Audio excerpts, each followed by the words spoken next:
Gunung berapi Katla yang meletus selama 20 tahun tiba-tiba berhenti. Seorang wanita telanjang bulat keluar dari gunung setelah 20 tahun tanpa mandi. Setelah diselamatkan oleh tim penyelamat gunung, mereka menemukan bahwa dia tidak ingat apa yang terjadi selama 20 tahun itu. Apa yang terjadi? Dia hanya ingat pemandunya bernama Sol saat dia memasuki gunung. Itu adalah ayah dari anggota tim penyelamat, Geli. Namun ketika ayah melihat wanita itu, dia terlihat bingung. Sol. Kemudian dengan wajah dingin, dia berbalik dan pergi dengan cepat. Jelas mereka saling mengenal. Greta yang menyadari hal ini mengejar ayahnya untuk mencari kebenaran. Namun ayahnya dengan tegas membantah bahwa dia tidak pernah menjadi pemandu. Dan tidak pernah melihat wanita itu sebelumnya. Setelah mengatakan itu, dia melanjutkan untuk mengubur Gagat berbulu putih. Kepala polisi kota datang ke satu-satunya hotel di kota untuk menanyakan. Pemilik hotel mengeluarkan album foto yang ditinggalkan oleh ibunya. Akhirnya ada seseorang yang mirip sekali dengan wanita ini sekarang. Orang yang terlihat persis sama. Bagaimana dia bisa tidak menua setelah 20 tahun? Tidak ada tanda-tanda penuaan. Polisi segera menemukan informasi terkait dengannya berdasarkan waktu pengambilan foto. Informasi terkait dengannya segera ditemukan. Wanita itu bernama Gunhild, seorang turis asal Swedia yang datang ke daerah ini. Mereka kemudian menghubungi keluarganya. Orang yang mengangkat telepon mengaku sebagai putra Gunhild. Dia mengatakan ibunya sedang berjalan-jalan dengan anjing di bawah. Namun, ketika dia mendengar suara wanita itu, dia langsung panik. Halo. Mama. Saat itu, Gunhild Paruhbaya kembali dari luar. Anak laki-laki itu segera memberikan teleponnya. Ibunya terkejut melihat dirinya di ujung telepon. Menunjukkan ekspresi ketakutan. Namun, saat dihadapkan pada pertanyaan anaknya, dia mengatakan itu hanyalah lelucon. Dia juga memperingatkan anaknya untuk tidak pernah mengangkat telepon dari mereka lagi. Namun, keesokan harinya ibunya pergi ke kota kecil dengan alasan perjalanan dinas. Sementara itu, di rumah sakit saat mereka sedang memeriksa wanita itu, dia terkejut mengetahui bahwa dia sudah hamil. Bahkan dia sendiri tidak percaya dengan kenyataan ini. Dokter bertanya siapa ayah dari anak itu. Namun dia memilih untuk diam dan tidak menjawab. Sejak wanita itu muncul, kota kecil itu menjadi aneh. Malam itu, Saul makan malam dan bersiap untuk berjalan-jalan. Dia menemukan burung gagak yang baru saja dikubur kemarin ternyata hidup kembali. Ada bulu putih di tubuhnya. Untuk membuktikan itu bukan ilusi, dia menggali lubang tanah. Di dalamnya memang ada burung gagak itu. Namun kejadian aneh di kota kecil itu tidak berhenti di situ. Gri seperti biasa melepas balon udara. Dia memeriksa perubahan cuaca di sekitar gunung berapi. Dia tiba-tiba menyadari ada suara aneh di rumah yang ditinggalkan. Dengan berani dia masuk ke dalam rumah untuk memeriksanya. Ternyata kakak perempuannya yang meninggal setahun lalu juga hidup kembali. Salju tebal menutup gunung dan semua orang bergegas pulang untuk mengambil pakaian. Mungkin saat itu A tertinggal. Sepeda motor salju saat tiba-tiba rusak. Dia berteriak dengan keras dalam keputusasaan. Namun di hadapan cuaca yang keras, teriakan kerasnya jelas tidak efektif. Tidak diragukan lagi, A terperangkap dan meninggal di pegunungan salju. Namun yang aneh adalah, A yang menghilang selama setahun tiba-tiba muncul lagi. Dan seluruh tubuhnya tertutup abu vulkanik. Semua orang pergi kemana? Adik perempuan, Geli, melihatnya dan hampir tidak percaya. Apakah ini versi baru dari sifat kesehatan? Maka segera membawa kakaknya ke rumah sakit. Setelah diperiksa, semua indikator tubuhnya normal. Demikian juga, dia kehilangan ingatannya. Hanya ingatan sebelum longsor yang tersisa di pikirannya. Ayahnya, Sol, melihat keluarganya dan tidak peduli dengan keraguan. Dia segera memeluk putrinya yang tertua. Sebaliknya, A menunjukkan tatapan yang berbeda. Namun hanya Geli yang tetap mempertahankan akal sehat yang lemah. Dia meragukan kedatangan kakaknya. Asya yang kembali memiliki perbedaan yang jelas dengan sebelumnya. Dia akan pergi sendirian ke makamnya dan merenung. Bahkan dia akan berbicara dengan Gagat berbulu putih. Seiring berjalannya waktu, Geli juga menyadari ketidakbiasaan kakaknya. Dia akan membawa adiknya untuk membuka kunci pintu gudang tua dengan cara merusaknya. Hanya untuk mencuri baju renang yang cocok. Kakaknya yang dulu pasti tidak akan melakukan hal sembrono seperti ini. Saat ini, Geli lebih ingin tahu apa yang terjadi selama setahun ini. Apa sebenarnya yang dialami kakaknya? Mereka membawa baju renang dan pergi mandi di mata air panas dekat gunung berapi. Di tengah jalan, Asya menyelam ke dalam air dan adiknya ikut menyelam bersamanya. Namun, saat mereka menyelam ke bawah, beberapa mayat muncul di permukaan air. Tetapi Geli tidak melihat kakaknya di bawah air. Namun dia melihat bayangan seseorang yang meminta pertolongan. Dalam kepanikan, dia segera muncul ke permukaan air. Mayat itu juga segera menghilang. Namun, kakaknya juga menghilang pada saat itu. Asya. Asya. Ternyata kakaknya sedang bercanda dengannya tadi. Bagaimana penjelasan untuk mayat yang muncul tadi? Sementara itu, Gong 11 yang berusia pertengahan juga tiba di rumah sakit kota kecil. Melihat wanita yang sama persis seperti dirinya 20 tahun yang lalu. Dia terdiam. Ceritakan padaku tentang Sol. Apa maksudmu? Apa hubunganmu dengannya? Aku hamil anaknya. Mendengar berita ini, dia terkejut.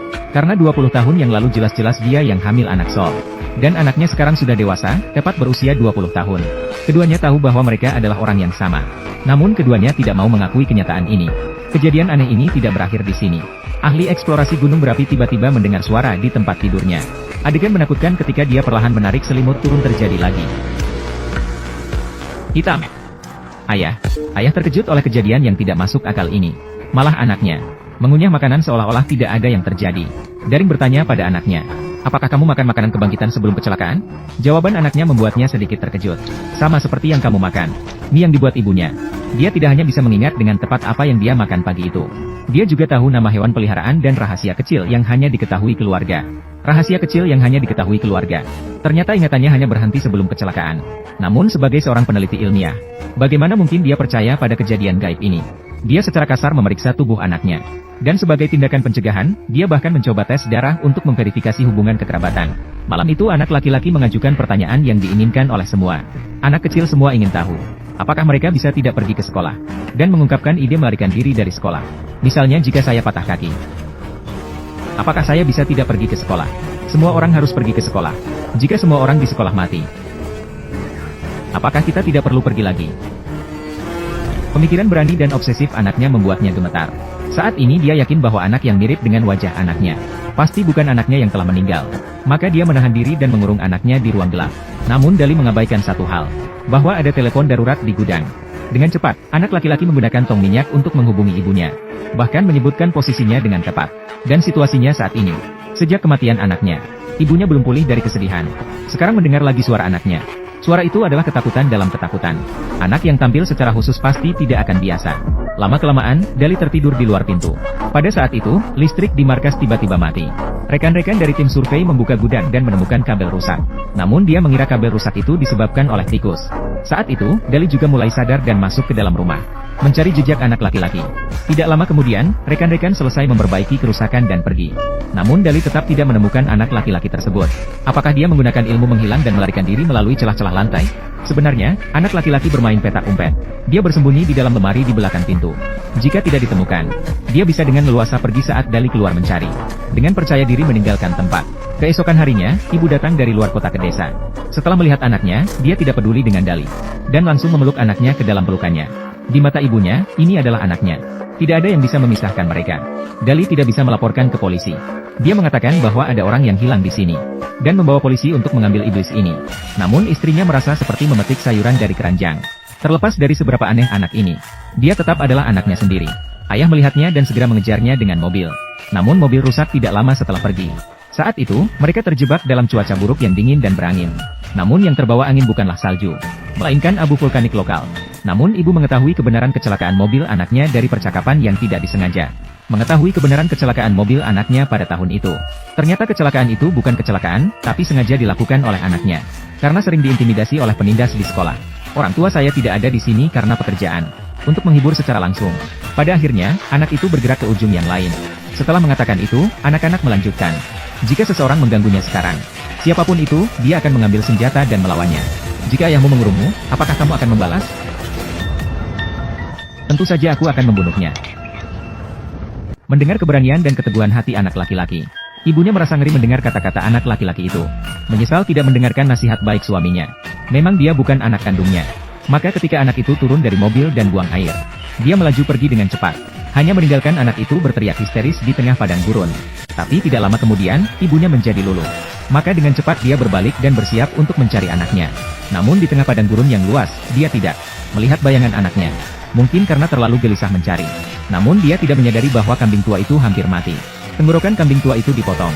Sementara itu, anak laki-laki tidak jauh pergi. Dia kemudian ditemukan oleh seorang warga yang baik hati. Namun orang yang baik hati tidak selalu mendapat balasan yang baik. Setelah baru saja ditinggalkan oleh ibunya, anak laki-laki tidak percaya pada siapapun. Dia merasa bahwa orang itu adalah jahat. Dia kemudian membuka pintu mobil dan bersiap untuk melompat keluar. Respon pertama wanita itu adalah berbalik, untuk menghentikan perilaku berbahaya anak laki-laki.